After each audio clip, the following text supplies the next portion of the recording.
요 미켈란젤로의 피에타라는 조각입니다.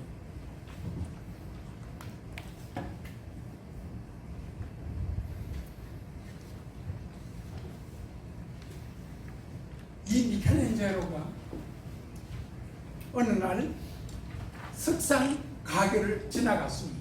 지나가다 보니까 큰 바위덩어리 같은 큰 덩어리가 있어서 저거 참 내가 이용하면 좋겠다 하고 주인한테 물었습니다. 물으니까 저 밖에 내놓은 저 돌 덩어리 가격이 얼마냐. 그러니까 석상 주인이 하는 말이 가격과 필요 없고 골치 아프니까 저 그냥 구르마에 끌고 가세요. 가져가세요. 그래서 그것을 가져다가 미켈란젤로가 1년 동안 작업을 해서 이 피에타를 만들었다고 합니다. 그 앞을, 돌 앞을 미켈란젤로가 지나가는데 그 돌에 사는 말이 예수님이 내가 지금 이 돌 위에 누워 있으니 나에게 필요 없는 부분을 다 떼어내라. 그래서 나를 이렇게 세워라. 그렇게 해서 자기는 아무 것 없이 시키는 대로 필요 없는 부분만 다 떼어냈더니 이런 피에타 조각이 됐다. 필요 없는 부분. 지금 여러분들 자제 중에서 철학과 간다고 그러면은 인문학을 한다고 그러면은 혼내주죠. 심하면 도란 놈이다. 그거 가지고 한평생 어떻게 먹고 살 건데.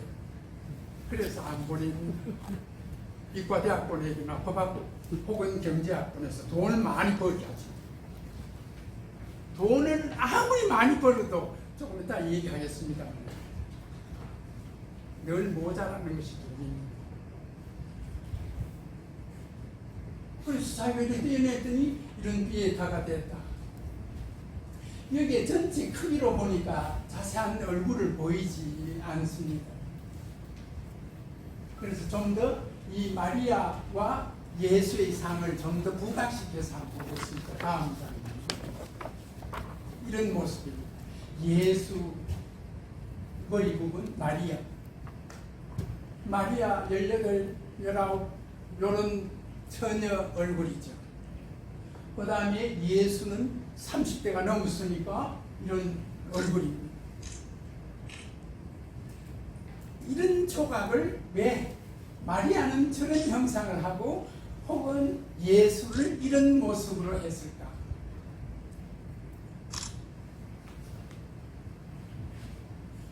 고뇌에 찬 예수지만 그러나 실망하지 않고 그 아직 이루어지지 않는 하늘나라의 세상을 묵상하고 있는 모습. 마리아 처녀로서 아기를 낳았지만 거기에 대한 아무런 죄책감 없이 눈 감고 고요하게 있는 것, 평정심을 찾고 있다는 것.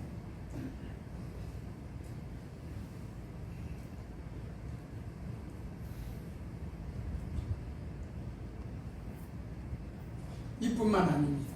또 다음, 방금 미켈란젤로가 피에타를 조각한 것하고 그 조각한 것을 우리는 포지티브 공간 미학이라고 할 수 있습니다. 포지티브. 그러니까 포지티브란 말은 필요 없는 부분을 다 떼어냈습니다. 그리고 그 예수 마리아를 등장시킨 거죠. 그러나 여기에 있는 채태화라는 이분의 요 십자가에 달린 예수, 이것은 필요 없는 부분을 떼낸 것이 아니고 필요 있는 부분만 다 떼어내버리고 필요 없는 부분만 남겼습니다. 완전히 정반대입니다. 채태화라는 조각가들은 이태리에서 아주 명성을 나누는 한국 여성 조각가입니다. 이런 십자가에 달린 예수, 이거를 대구 가톨릭 교구에서나 팔려고 해도 아무도 살 사람 주고 보기 싫다는 거죠. 그러나 이게 광주 가톨릭 교구에서 구입해서 지금도 저렇게 십자가에 달린 예수의 상을 광주 가톨릭 교구에서는 걸어놨습니다. 광주 분들이 얼마만큼 깊게 생각한다는 것을 단편적으로 보여주는 부분이라고 할 수 있습니다. 물론 이 작가는 광주뿐이 아닙니다. 대구뿐이죠. 대구나 광주나 정치에 휘말려서 이러쿵저러쿵 하는 것에서는 떠나야 할, 그것이 우리 인문학의 기본적인 방향 설정입니다.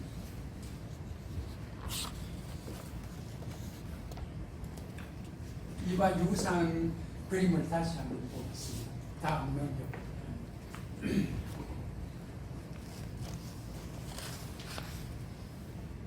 요 렘브란트, 우리가 잘 아는 돌아온 탕자, 요것도 누가복음에 있는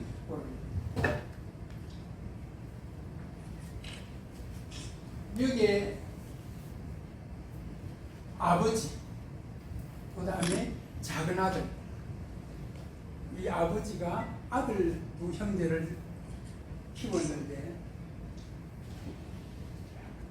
장남은 아버지 말씀을 잘 들어서 농사도 집안일도 많이 도와서 그 가정을 이렇게 세웠습니다. 그러나 작은 아들은 이제 아버지 연세도 드시고 하는데 그 재산을 형하고 나오고 나눠줄 것 같으면 지금 나한테 주세요 해서 자기가 재산을 물려받았습니다.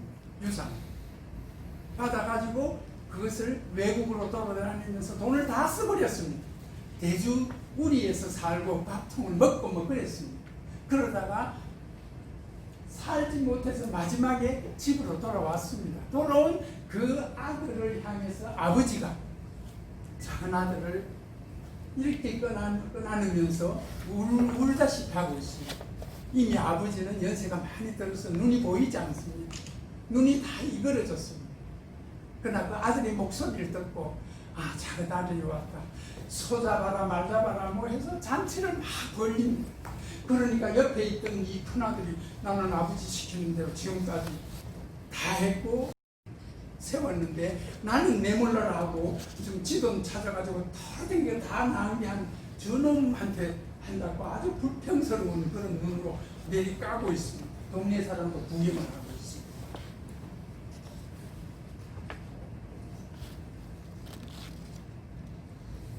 요 그림이 희미해서 잘 보이지 않을 것 같습니다만 한번 요 다음 그림을 보고서 구별해 보십시오. 아버지 눈입니다. 아버지. 여기에 아버지의 손을 한번 보십시오. 손이 같습니까? 한 손은 누구 손이고 한 손은 누구 손일까요? 어머니요. 네, 어머니 손과 아버지 손입니다. 렘브란트는 절대 그렇습니다. 하나님 사랑의 손길과 남자의 손길과 어머니의 손길, 그 다음에 돌아온 아들, 그 나갈 때는 튼튼한 가죽신을 신고 잘 나가는데 다 떨어져서 저렇게 발에 걸치지도 못하는 신발을 신고 나타났습니다. 저 장면을 보고 아버지는 작은 아들 받았고 이제 잔치를 베푸는 그런 장면입니다.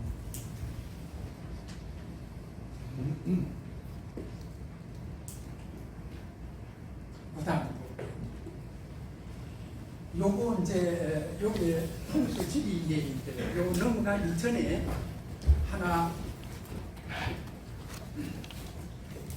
이제 상상하시면서 보셔야 될 것은 우리가 이 현실이라 하면은 소박하게 전제가 지금과 여기입니다. 이 현실, 오늘 이 자리에 있는 이 현실이라고 그러면 지금과 여기, 지금을 한자로 표현하면 시간입니다. 그 다음에 여기를 한자로 표현하면 공간입니다. 그러니까 시간과 공간을 전제로 해서 이 현실이, 이 현장이 우리한테 잡히고 있는 겁니다. 그래서 시간은 과거에서 현재, 미래로 가기 때문에 요거는 1차원이다. 그렇게 표현합니다. 그러나 이 공간은 어떻게 해서 생기는가 하면 이 공간은 가로, 세로, 높이 요 세 가지가 있어야 이 공간이 가능합니다. 그러니까 시간이 1차원이라면 공간은 3차원이라고 할 수 있죠. 혹시 이해되시나요? 예. 그렇다면 이 현실이라고 했을 때는 1차원 세계와 3차원의 세계, 4차원의 세계를 말한다고 할 수 있습니다. 그런데 오늘 이제 2시간 혹은 3시간 후에 이 강좌가 끝난다면, 즉 시간이 여기서 빼진다면 시간이 없으면 뭐만 남습니까? 공간만 남죠. 공간 속에 우리들이 이렇게 있는 거죠. 시간이 없으니까 우리가 조각 상태로 있는 거죠.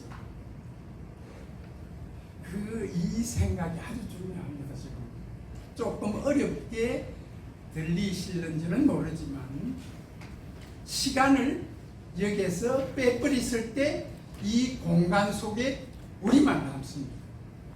우리가 살아있는 사람으로서가 아니고 시간이 없으니까 죽은 거죠. 조각으로 남죠. 이 조각은 이런 공간이 있을 때 조각이 가능합니다. 이런 공간에서 높이를 빼버리면 가로, 세로만 남으면 평면만 남죠. 그 평면 위에 회화, 그림을 그린 겁니다. 가로, 세로 곱하기 하면은 이런 평면이 나오잖아요. 여기서 가로나 세로를 또 하나 빼버리면 선만 남죠. 선만 남는 것이 이 글자입니다. 문자. 좀 이해됐으면 좋겠다 싶은데 제가 능력이 없어서 혹시 이해를 못하게 하면 할까 그게 걱정입니다. 능력이 있으신가요? 다시 한번 말씀드리면 여기에 평면, 여기에 글자, 문자라는 것은 1차원의 세계입니다. 문자는 1차원의 세계, 그 다음에 가로 있어서 가로 곱하기 세로 평면의 그림, 여기에서 높이를 더하는 공간, 조각이 생깁니다. 여기에 시간을 더 플러스하면 이 현장이 됩니다. 이 현실이 됩니다. 그래서 우리가 문자를 보고 이해한다는 것은 문자에서 평면, 입체, 시간도 플러스해서 4차원까지 생각해야 됩니다. 그렇게 해야 현실. 우리가 소설을 읽을 때 그냥 우리는 버릇이 되어서 그냥 읽는다 하지만 그거 읽으면서 평면, 입체, 그 다음에 시간, 공간을 다 합친 4차원의 세계를 머릿속에 그리는 겁니다. 그래야 그 형상이 그대로 머리에 떠오르는 것입니다. 이 현장 그대로 있으면 가장 좋겠죠. 그러나 이들이 이런 현상 그대로 있지 못하지 않습니까? 시간은 끝나고 헤어져야 되기 때문에 그 시간 빼버리면 조각이 되고 조각에서 높이 빼버리면 회화, 그림이 되고요. 혹은 요즘은 사진도 여기에 속합니다. 사진. 그 다음에 요게 가로나 세로 이것도 빼버리면 선만 남습니다. 문자죠. 그래서 플라톤이 등장한 이후에 문자가 중요하다. 그랬을 때 타무스라는 이집트 왕은 문자는 공간 잊어버리기 쉽고 부품하고 거짓말시키고 이러기 때문에 문자는 아주 나쁘다. 문자 필요 없다고 그랬어요. 제일 중요한 것은 말이고 니와 나가 만나서 표현한 서로 대화하는 거예요. 대화가 중요하지 글로 남기는 것은 거짓이다. 문자가 있으면 요즘 우리 휴대폰 때문에 자기 집 전화번호도 기억 못하잖아요. 그 다음에 요 조금 장을 바꾸어서 풍수지리 위에 거 다시 한번 요거부터 먼저. 이거는 손수구라는 그 분인데요. 육관도사 손수구 명당터를 두 번으로 써서 90년대 한국 사회를 완전히 막 뒤바꿔 놨습니다. 아주 유명했는데요. 이거가 뭔가 하면 그 손수구 씨가 김일성, 원래 이름은 김성주인데요. 그 동생은 김영주. 전주김 씨는 원래 경주김 씨라고 합니다. 시조묘가 전국 안주군 이렇게 모악산 김정일 그 국방위원장이 살아계실 때 내가 남도선 방문하면 여기 모악산에 꼭 오고 싶다. 여기에 자기 경순왕의 네 번째 아들 대항군 7세 손이 김태서라는 분이 있는데 그 김태서의 묘가 모악산에 지금도 있어서 요즘 아주 이쁘게 잘 갖춰놓고 있죠. 32대 손이라고 합니다. 이 강단석 어머니인데요. 꿈에 김태서 할아버지가 나타나서 파란 옷을 입은 옥동자를 하나 전해주면서 얘가 앞으로 큰 일을 할 애니까 잘 길러라. 얘가 49년간 질질이 49 천도에 의해서 49년 동안 이 세상을 한국 이 조선 세계를 다 다스릴 것이다. 그래서 1945년 해방되었으니까 49 더하면 1994년 갑술년에 이 기운이 기가 다한다. 그것을 이 책이 언제 나오는가 하면 93년 7월 15일에 출판된 책이에요. 그런데 이때 뭐라고 했는가 하면 94년 갑술년, 그러니까 1년 후지요. 갑술년 9월 14일 인시에 기운이 다 끝난다. 그렇게 했는데 그야말로 94년 7월 8일에 김일성 사망 소식이 전해집니다. 이때 한국 사회에서 놀랐습니다. 왜냐하면 김일성은 한 번 김일성도 아니고 대대로 김일성, 죽지 않는, 영원히 죽지 않는 김일성이라고 생각했는데 이때 김일성이가 죽는다라고 얘기했으니까요. 그런데 실제로 7월 8일에 김일성이가 사망했기 때문에 이 당시에 이 손수구 씨는 대단한 인기를 끌었습니다. 이게 김대중 대통령이나 혹은 김종필 혹은 한나라당 당수였던 이회창 모든 분들이 묘를 다 손댔다고 합니다. 그 소문이 다자합니다. 그리고 나서 손수구 씨 죽음 무덤도 아무도 몰래 이리 옮기고 저리 옮기다가 근래 발견이 되었지만은 망자라서 이제 옮기지는 못하고 그대로 있다고 합니다. 어떻든 이 손수구 씨의 이런 이제 그 풍수 이야기가 한국 사회를 흔들어 놓고요. 요 다음 넘겨보시면 서울 얘기도 많이 나옵니다. 서울도 국도로서 서울은 이제 기가 다 했다는 겁니다. 한국 수도는 파주 일대. 그러니까 1970년대 혹은 이때에 파주 일대 땅 사놨으면 지금 뭐 부자 됐죠. 파주 일대. 그 다음에 금강산안의 통천에 세계 의사당이 들어선다. 이런 말도 했습니다. 그 이후에 차길진이라는 사람의 조자동 1번지를 써서 야당 법석이었습니다만 다 거짓말이었습니다. 오재학이라는 분도 이런 풍수설을 가지고 많은 얘기해서 전부 다 이것도 근거 없는 소리로 다 넘어갔습니다. 특히 이 육관도사 이야기 중에서요. 이 우주에는 오경명성이라는 별이 있는데 이 별이 비추는 곳마다 그 나라가 아주 융성하게 잘 산다는 겁니다. 그 별이 영국을 81년 동안 비췄기 때문에 대영 제국이 됐다는 겁니다. 그러다가 그 별이 차츰 동쪽으로 넘어와서 미국을 비추기 시작했는데 그것을 172년 동안 비췄다고 합니다. 그래서 미국이 팍스 아메리카나, 미국이 전 세계를 휘젓고 있다는 겁니다.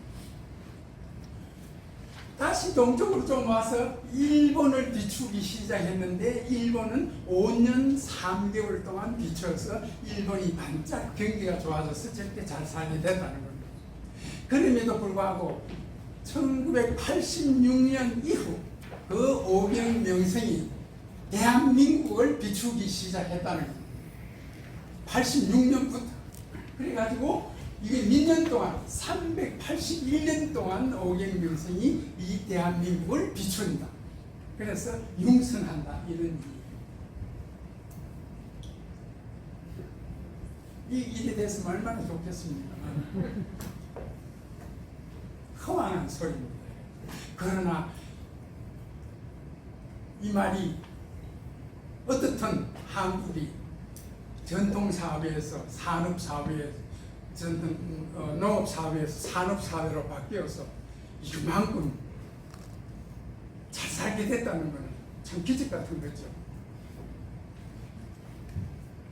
여기서 나아가서 산업사회에서 요즘 제4차 산업혁명이라고 하는데 이 제4차 산업혁명의 이 틀에 다시 우리는 함께 동승을 해야 됩니다. 아까 4차원, 3차원, 1차원까지 이야기했습니다만은 이 디지털 시대에서는 이제는 1차원이 아니고 0차원이 됐습니다. 0차원. 0차원이란 디지털 세계를 말합니다. 여기에는 선진국, 후진국이 없습니다. 완전히 백지 상태입니다. 무의 상태입니다.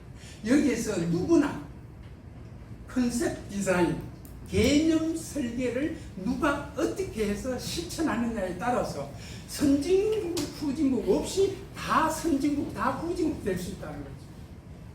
이 판에 대한민국이 가야 할 것은 여전히 산업화된 이 공정에서 제4차 산업혁명의 이 틀을 함께 입어야 된다는 거죠. 이것을 서울대 공대 이정동 교수는 여기에 대해서 비유를 이렇게 했습니다. 우린 일단 로켓, 제1차 로켓 쏘면서 제1단계에 불을 붙여서 그거는 남의 나라 다 이렇게 뻥뻥뻥 맞았어. 모방을 해서 했지만 한국 사회는 그 나름대로 성공했다. 이제 그것이 없는 0차원의 세계, 디지털 사회이기 때문에 이제 여기서는 우리 개념으로 디자인해서 새로운 실행을 해야 한국이 이 세계에 뒤지지 않는다. 그런 측면에서 한국은 지금 기로에 서 있다고 생각합니다. 인문학이 중요하지만 인문학 역시 자연과학 틀 속에서 인문학이지 인문학 자체로서는 설 수 없습니다. 그러니까 이 산업사회를 어떻게 이끌어가는가. 예를 들어서 애리조나주에 델코 생명영양센터가 있다고 하는데요. 거기에는 높이 6m, 지름이 2m 되는 질소 탱크를 만들어 196도 질소 탱크를 만들어서 거기에 사자 죽은 사람을 보관한다는 겁니다. 그러니까 심장병으로 죽었다면 심장병으로 죽은 그 상태로 보관해 두었다가 이제 5년, 10년 후에 그런 심장병을 고칠 수 있는 기술이 나오면 그 다음에 꺼내어서 그 사람의 심장병을 낫게 한다는 거죠. 그렇게 해서 두홍이라는 중국 여류 작가 커트바이 그렇게 신청한 사람이 수백 명이나 된다고 합니다. 그 돈도 이제 많이 떨어졌다고 하네요. 그러니까 이제는 사람이 100년 시대가 아니고 천년 시대까지 산다는 거죠. 첨단 로봇을 통해서 사람의 팔, 다리, 가슴, 배, 위장 다 바꾸어서 교환해서 새로운 사람으로 만든다는 거죠. 그러면 모든 우리의 부분을 다 바꾸었을 때, 첨단 로봇으로 다 바꾸었을 때, 그러면 그것이 사람인가? 기계의 전혀. 그 기계가 사람이라는 거죠. 지금 의사 직종 최고 인기라고 하지만, 그러나 5년 이상 못 간다는 거예요. 이제 아들, 딸들 이과대학만 목표로 할 시기는 지났다는 겁니다. 첨단 인공지능이 전부 다 수술 다 하게 된다는 겁니다. 지금 미국에서는 다 지금도 시행하고 있다고 그럽니다. 한국 의료원에서도 로봇을 도입해가지고 얼마나 지금 인기를 많이 얻고 있습니까? 의사는 실수할 수 있어도 로봇은 절대로 실수 안 한다는 거죠. 그럼에도 불구하고 뇌 연구, 뇌의학은 앞으로도 정말 있다는 겁니다. 그때 플러스 되는 것이 인간으로서 어떻게 살아야 할 것인가 하는 윤리 문제는 인문학 문제로서 아직 남는다, 이런 얘기예요.